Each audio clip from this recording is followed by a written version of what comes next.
Baltimore Orioles, of course, Earl Weaver is on hand. So, too, the manager of the San Francisco Giants. Talk about the National League, Frank Robinson.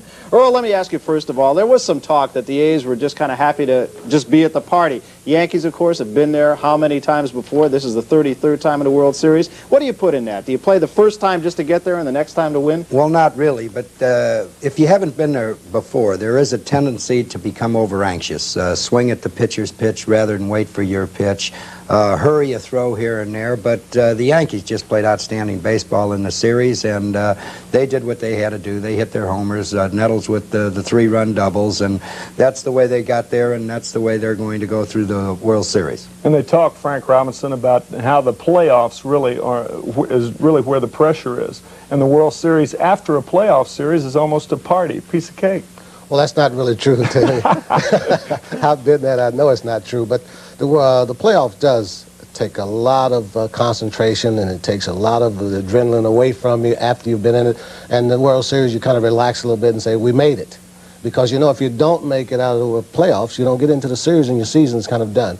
But the series is what it's all about. Earl, tell me about experience as opposed to emotion. Let's assume for just a minute it's the Expos who are playing the Yankees. It's the first time they've been there. Got to be a lot of emotion. They're a good home team. The fans are really behind them up there. But the Yankees are just, well, I use the term surgeons. They've been there. They know what they're doing. It's all business. Again, there'll be less tendencies for the Yankees to make mistakes because they have been there, and they'll be able to do the things that they did throughout the course of the year. Well, again, as I say, once you get there, you're going to be rushing throws early. You're going to be swinging at the pitcher's pitch. And but good talent definitely will overcome that. And you start with pitching in any short series, and the Yankees have outstanding pitching. I'd have to give them the edge definitely there, and especially out of the bullpen.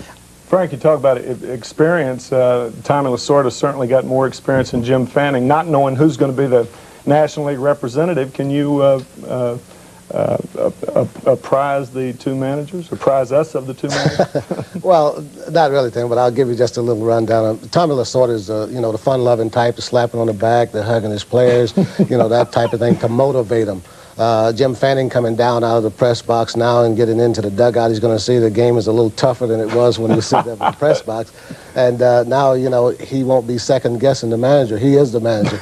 But he's a no-nonsense kind of serious type guy. Lasorda's a more easygoing type guy. Let me ask both of you guys, kind of a rhetorical question, but now you've played 162 games. You've gone through the playoffs. What role does the manager take now that we're down to Never Never Land, now that we're down to the best of 7? Well, my feeling is he better do everything the same as he did throughout the course of the year. And that means certain guys can hit and run, use your hit and run with them. Don't be bunting more in a series just because it's the series, unless you got a Gossage in there and you're going for one run, you know, late in the ball game. But do the same things that you did throughout the course of the year.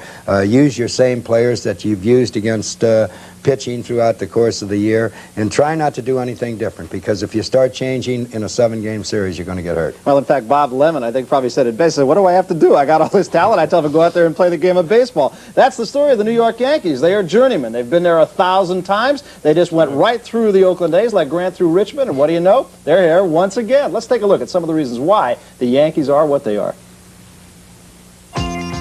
Yankee manager Bob Lemon knows he has a dependable infield. First baseman Bob Watson was plagued by injuries most of the year, but the postseason has been his time to shine.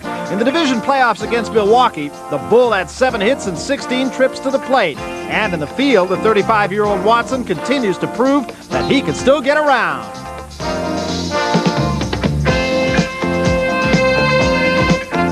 Willie Randolph hit .232 this year, more than 40 points below his lifetime average, and a groin pull didn't help matters any.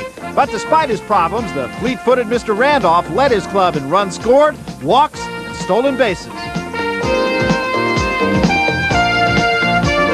In the field, Randolph's speed is an obvious asset. He has excellent range at second, and this year he enjoyed an above-average season with the glove. The most pleasant surprise of recent weeks for the Yankees has been the outstanding play of shortstop Larry Milbourne, who came off the bench when Bucky Dent went down and turned in a first-rate job.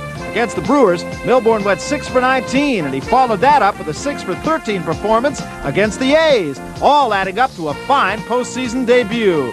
Even more important than hitting is that Milbourne's play at short thus far has been flawless this postseason, handling all his chances without an error.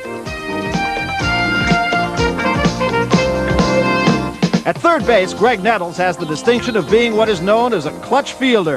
He makes big plays when it counts the most. Nettles almost single-handedly destroyed the A's in the American League Championship Series with 6 hits and 12 at-bats and 9 runs batted in.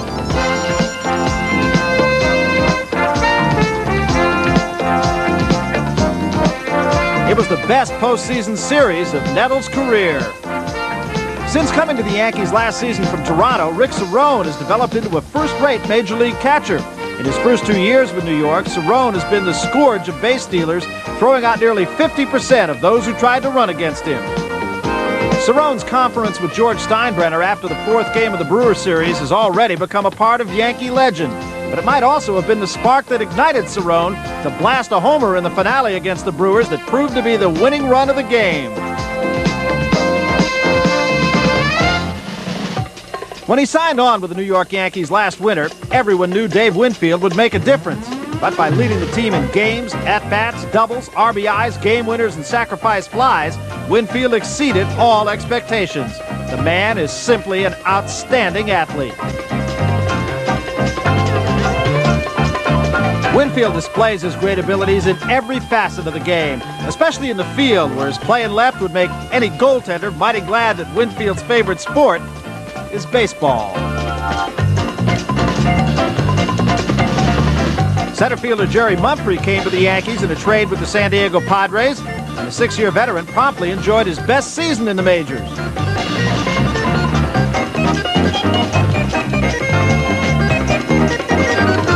Mumphrey led the Yankees in triples and batting, had a 14-game hitting streak, and his 5 assists in the outfield were the best on the team.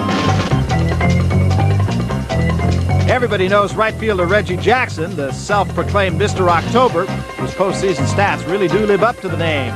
1981 started dreadfully for Reggie, but he came on in the second half to raise his batting average nearly 40 points.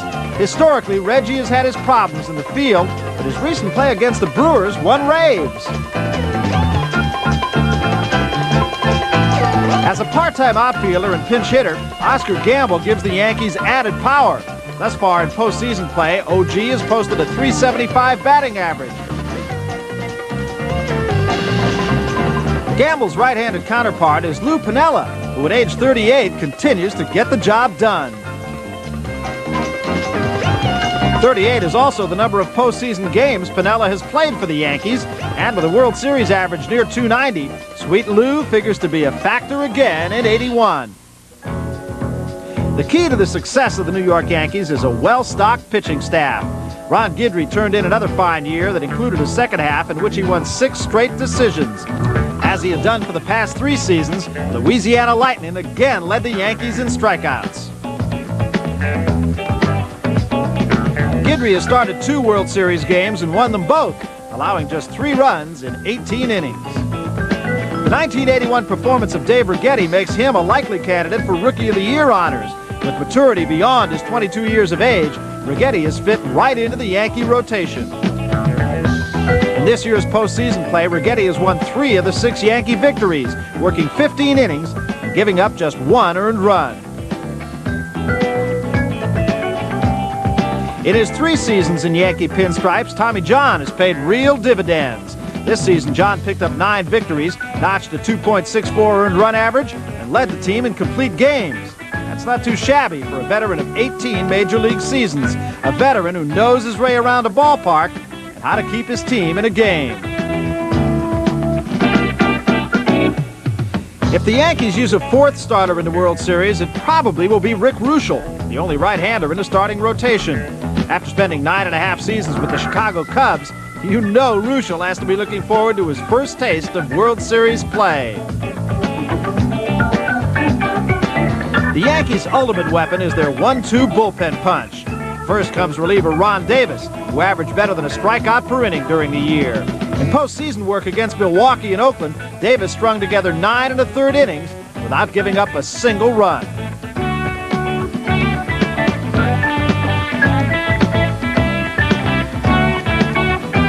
The other end of the Yankee bullpen combination is the Golden Goose, Rich Gossage, who managed another fine season despite a string of nagging injuries. Not even slow motion can slow down the Goose's 95-mile-an-hour heater, the pitch he used most often to help him post 20 saves and 2 wins in 23 save opportunities. Putting it all together, Gossage and the Yankee staff have the potential to overwhelm any opposition. Well, Goose Gossage, a very big reason why the Yankees have had the success they have had. All he has to do is go